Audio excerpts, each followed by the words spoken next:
ওই ফেসবুকটা ওপেন করেছি, ঠিক আছে। আর কিছু চিত্রমূর্তি এখানে তুলে ধরা হয়েছে। দুর্দান্ত লাগছে ও ভাই রে ভাই। স্বাগতম বন্ধুরা। লেট হয়ে গেছে ওই জন্য ওরম করছে। তুমি তো বলে দিয়েছো আর টেক নেওয়ার দরকার নেই, ঠিক আছে। তো হচ্ছে আজকে আমরা এসছি ইকো পার্ক, যার ইন্ট্রোটা আমরা এতটাই লেটে দিচ্ছি যে এক জায়গায় বসে বসে অনেকক্ষণ পরে ইন্ট্রো দিচ্ছি। কেননা প্রথমত বাইরে খুবই রোদ, কেননা প্রায় গরমকাল পড়েই গেছে বলতে গেলে, খুবই রোদ। তো ওই জন্য ভাবলাম ছাওয়ায় আসি, এসে তাই ইন্ট্রো দিই। তো বন্ধুরা আমরা ভেতরে প্রবেশ করে ফেলেছি, আর আমরা আছি এখন 3 নম্বর গেটের দিকে। 3 নম্বর গেট দিয়ে আমরা এন্ট্রি করেছি। তো এখানে বেশ ঢুকতেই কম বেশি খাবারের দোকান আছে। তো আমরা আর বেশি ঘুরবো না, আমরা এত সুন্দর ফাঁকা মাঠের মিডিল দিয়ে যে রাস্তাটা চলে গেছে এদিক থেকেই যাব। আর সামনেই একটা বোর্ড দেখতে পেলাম, এই যে ম্যাপ।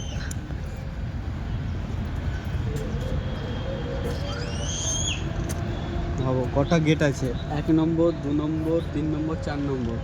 আমরা আছি 4 নম্বর। 3 নম্বর গেট দিয়ে। আচ্ছা আমরা 3 নম্বর এটা 3 নম্বর গেট, ওই যে ওখানটায় দেখো। হ্যাঁ ওখানে দেখাচ্ছে 3 নম্বর গেট। ওই সাইডে আরেকটা আছে গেট 4 নম্বর। কোন দিকে? ওইদিকে 4 নম্বর। এইদিকে 4 নম্বর আছে, এদিকে পরপর দুটো। ভালো। ইউ আর হেয়ার, মানে আমরা আছি এই জায়গায়। ঠিক আছে চলো, এত বড় এরিয়া। আর আমরা প্রথমবার যখন ভিডিওটা এসেছিল তখন আমরা আরেকবার যখন প্রথম ঢুকেছিলাম ওটা 1 নম্বর গেট দিয়ে ঢুকেছিলাম। ওই সাইডটা মানে যেটাতে জাপানিজ মানে ফরেস্ট আছে, তোমরা ভিডিওটা দেখতে পারো আগের ভিডিওতে আমাদের। ঠিক আছে, আমরা লিংক দিয়ে দেব ডেসক্রিপশন বক্সে। পুরোটা কভার করতে আমরা পারিনি, তাই আজকে আবার সেকেন্ড টাইম আসছি কভার করতে। তো চলো, এই ভিডিও এর আগেও একটা আছে, কিন্তু সেটা অন্য সাইডের ভিডিও, 1 নম্বর গেট দিয়ে তার আশপাশটা। আর আজকে ডাইরেক্ট 3 নম্বর। এবার আমরা মোটামুটি 3-4 দুটো গেটের এরিয়াতে যেটা আছে 7 ওয়ান্ডার, সপ্তম আশ্চর্য পৃথিবীর, এইসবগুলো কভার করছি, তোমরা দেখতে থাকো। অনেক কিছু টুইস্ট আছে, সেগুলো তো দেখাবোই।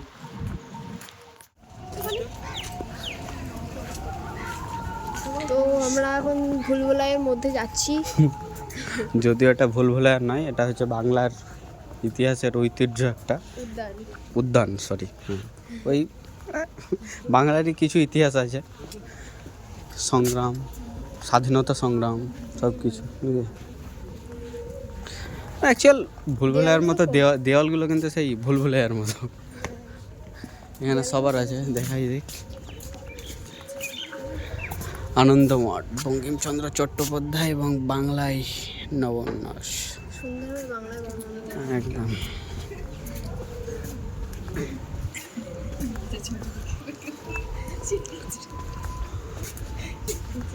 আচ্ছা, মাতঙ্গিনী হাজরা, ক্ষুদিরাম বসু, তারপরে এটা আছে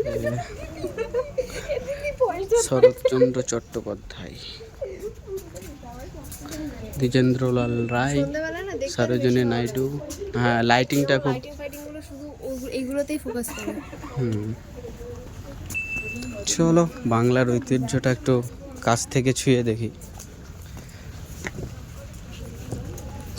যদিও ইতিহাস সম্পর্কে অতটা আমরা অবগত নই, তাও হ্যাঁ যথেষ্ট পড়েছি, কিন্তু ভুলে গেছি, হয়তো কিছুটা মনে আছে। তোমরা শুনেই নিয়েছো যে এর আগেও একটা ভিডিও আমাদের করা হয়েছে, পার্ট 1। এটা আমাদের পার্ট 2 হচ্ছে, তাই তো? একদম পার্ট 2।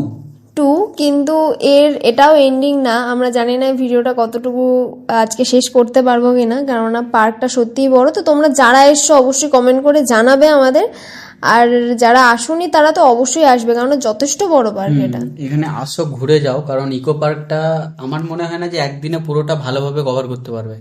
মানে আমাদেরই পুরো দিন ঘুরে 2 দিন লাগছে পুরো এই ভিডিওর ফুটেজটা তুলে ধরতে, মানে ইকো পার্কেরই। জানি না, আবার মনে হয় থার্ড পার্ট আসতে পারে। ওই যে সোলার যে মানে এটা আছে মিউজিয়ামটা, তো ওটা একদিন টোটালি ওটাকে নিয়ে একটা আমরা ভিডিও আনবো। তো পাশে থেকো, সাথে থেকো, আর দেখতে থাকো। এখনো ভিডিও অনেকটা বাকি আছে, অনেক কিছু দেখানোর আছে তোমাদের। এনজয় করো। কি দেবী বলো তো? এটা আমি নিজেও কনফিউজ, কি দেবী এটা? আচ্ছা, দুর্গার মতো তো 10খানা হাত দেওয়া আছে। হ্যাঁ, মতো, কিন্তু দেখতে কিন্তু ওইরকম না, মানে নটরাজ সেই যেমন হয় না, কিন্তু এটা অ্যাকচুয়াল কি দেবী কিছু তো লেখা নেই। বড়দেরকে দেখালে বুঝতে পারবে কি। হ্যাঁ, তো বন্ধুরা এটা কি ঠাকুর তোমরা কমেন্ট করে অবশ্যই জানাবে। আমরা বুঝতে পারছি না অ্যাকচুয়ালি, আমার দূর থেকে মনে হচ্ছিল নটরাজ ঠাকুরের মতো বা ওইরকমই মূর্তি। তো অবশ্যই তোমরা কমেন্টে জানাও এটা কি ঠাকুর। তোমরা এখানে আসলে এর ভেতরটা বেশ এতটাই সুন্দর, কাপলরা তারা তাদের মতো সুন্দরভাবে টাইম স্পেন্ডও করতে পারবে, প্লাস ফ্যামিলিও খুব সুন্দরভাবে তারা আসতে পারবে এবং ঘুরতে পারবে। আর এর ভেতরে বেশ অনেক জায়গায় বসার জায়গা আছে, যেখানে স্পেশালি তো কাপলদের জন্যই, যেটা মনে হলো ফ্যামিলিদের জন্য অন্তত এর ভেতরটুকু না, দেখতে দেখতে আসতে পারে না, কি বলো? অবশ্যই, মানে ফ্যামিলি বলে না, সবাই, এটা ছোট বাচ্চা থেকে বুড়ো কাপল সবাই আসতে পারে। কিন্তু বেস্ট আমার মতে মনে হয় জায়গাটা এমন ভাবেই গোছানো বা এত সুন্দর করা, এখানে মোটামুটি বলতে গেলে কাপলদের জন্য সব থেকে বেস্ট হবে ফ্যামিলির থেকেও। হ্যাঁ, বসে টাইম স্পেন্ড করতে পারবে আর কি। তো বন্ধুরা তোমরা দেখতেই পাচ্ছ এই মনোরম দৃশ্যে এবং এই পরিবেশটা খুব মনোমুগ্ধকর। তো এই দৃশ্যে আমরা লক্ষ্য করতে পারছি ওই ফাঁকা মাঠে একটা কাপল তারা বসে আছে, খুব সুন্দরভাবে টাইম স্পেন্ড করছে এবং তাদের সাথে থাকা কচিকাচাগুলো সুন্দর দুটো ফুটফুটে বাচ্চা খুব সুন্দরভাবে খেলা করছে। এবং ওই রাস্তা দিয়ে একটু দূরে তাকালে দেখতে পাবে দুজন কাপল খুব সুন্দরভাবে তারা মানে ঘাড়ে হাত দিয়ে হেঁটে চলে যাচ্ছে। তো এখানে এলে তোমরা এমন কিছু অরুচিকর দৃশ্য চোখে পড়বে না বা খুব অকওয়ার্ড লাগবে বা ওয়ার্ড টাইপের কিছু চোখে পড়ে না, খুব ভালো একটা দৃশ্য। ইকো পার্ক যেমন বলেছে, যেমন পরিবেশ বান্ধব বা সবকিছু সবুজ, তেমনি সামাজিক বা মানে বলবো যে সমাজের ক্ষেত্রেও একটা রুচিবোধ আছে। খুব ভালো লাগছে, আমরা ঘুরছি তার সাথে সাথে বাংলার ঐতিহ্য উপভোগ করছি, তোমরাও করতে থাকো। এবং হয়তো এই ভিডিওটাই পুরোটা আমরা তুলে ধরতে পারবো না, ইকো পার্কের আবার একটা পার্ট আসবে, তোমরা সাথে থেকো এবং পরের পার্টের ভিডিওগুলো তোমরা দেখতে থাকো। তারপরে আর কিছু বলবে? আর কি বলবো, তোমরা তারপরে ভিডিওটা দেখতে থাকো। এখন লোকজন এসে লজ্জা লাগছে এইবার। বাপ রে বাপ, বড় ভাবের কথা কইতেছো দেখি। ঠিক আছে, না ওরকম কোনো ব্যাপার না। হ্যাঁ এটা আমাদের কাজ। হ্যাঁ, তো কাজটাকে করতে হবে আমাদেরকে। তো তোমরা ভিডিওটা দেখো, আমাদের ইকো পার্কের আরও একটা ভিডিও আছে যেটা আমরা বলবো পরে ফুটেজে, তোমাদের ডেসক্রিপশনে লিঙ্কও দিয়ে দেবো, তো তোমরা সেই ভিডিওটা চেক আউট করে নিও। ইকো পার্কটা এতটাই বড় যে একদিনে পুরোপুরি মানে হবে, সকালবেলায় আসতে হবে 12টার সময় যখন ওপেন করে, পুরো দিন রাত 8টা অবধি, তাহলে পুরোটা একদম মানে শান্তিমতোভাবে কভার করতে পারবে। আর আমরা আজ আরেকদিন যেদিনকে এসেছিলাম সেদিনকে সন্ধ্যেবেলা মানে 5টার পর, আজকেও এসেছি ওই রকমই 5টার দিকে। তো ওই কারণে ভেবেছিলাম যে দুদিনের জায়গাটাকে কভার করবো, কিন্তু আমার তো মনে হয় যে দুদিনেও পারবো না, পুরোপুরি যদি ফুটেজ দেখাতে চাই তো 3 দিন মানে আরেকদিন আসতে হবে, আরও একদিন আসতে হবে। আজকে মেন জায়গাগুলো সেকেন্ড পার্টে কভার করছি। অনেক কিছু টুইস্ট আছে, কাপলদের জন্য খুব সুন্দর বসার জায়গা, টাইম স্পেন্ডের জায়গা, খুব মনোরম। মানে তুমি যত রোদ গরমে আসো না কেন, এখানে তুমি একটুকু শরীরে আঁচ পাবে না গরমের বা শরীর খারাপের। এত নিরিবিলি জায়গা, পাশেই ঝিল, বিশাল বড় ঝিল আছে। আর সত্যি বলতে গরম পড়েও গেছে, তাই না? তবে একলা চলো রে।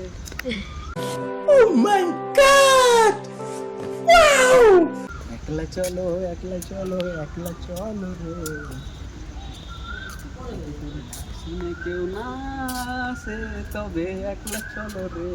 ঠোকতালি ঠোকতালি ঠোকতালি। আমি একলা চললাম, tata tata, bye bye, tata. এখন এন্ট্রান্স করছি হেলিকনিয়া গার্ডেন। দেখিয়ে দাও, এটা আমাদের হেলিকনিয়া গার্ডেন। বন্ধুরা চলো তাহলে।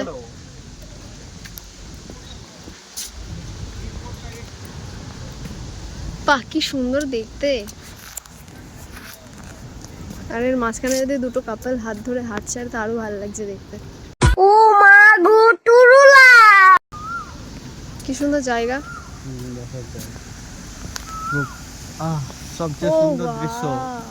চলো বন্ধুরা তোমাদেরকে একটা সুন্দর দৃশ্য দেখছি, ওয়াটারফল রেডিমেড, মানে এটা হচ্ছে কৃত্রিম আর্টিফিশিয়াল, তাও দেখো সেই লাগছে, মারাত্মক লাগছে কিন্তু।